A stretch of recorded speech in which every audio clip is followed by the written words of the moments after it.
Let's look at the third example out of 4. We have a train in this case, but they're all the same sort of thing, a constant acceleration kinematics problem. And hopefully you're practicing techniques.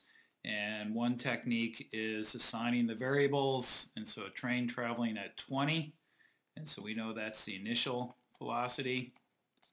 Accelerates at 3, so obviously that's the acceleration for 6 seconds.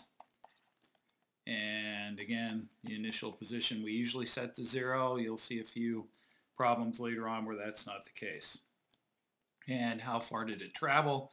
So you can see this is very similar to the last one we did. We have an equation for position as a function of time. X is where I start, plus anything I get from my initial velocity, plus any extra distance from accelerating or less from slowing down.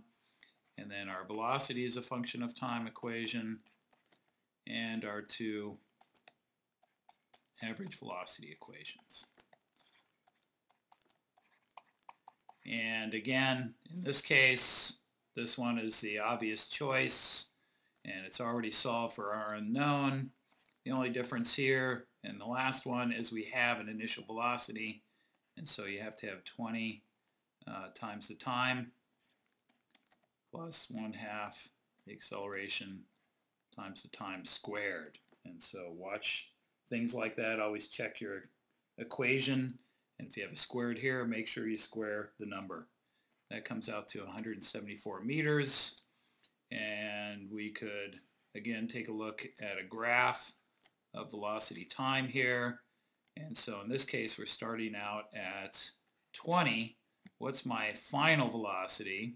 Well, this will tell me.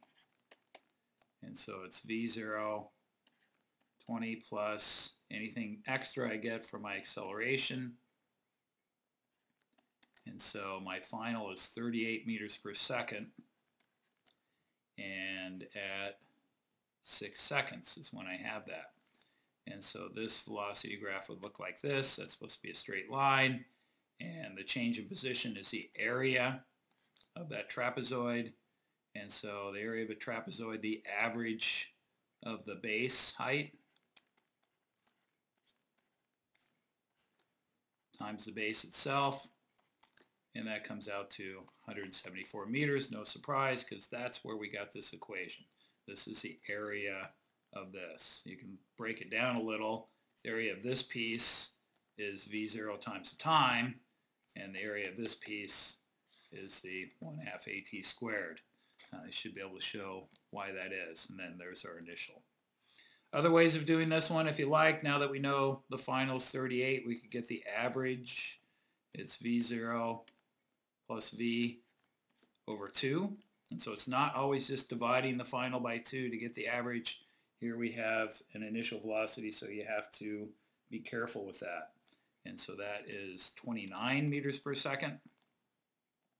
And the change in position then is the average velocity times the time. I'm just taking this equation and solving it for x minus x0, and we get 29 meters per second times the time, 6 seconds, so I didn't put the units up here.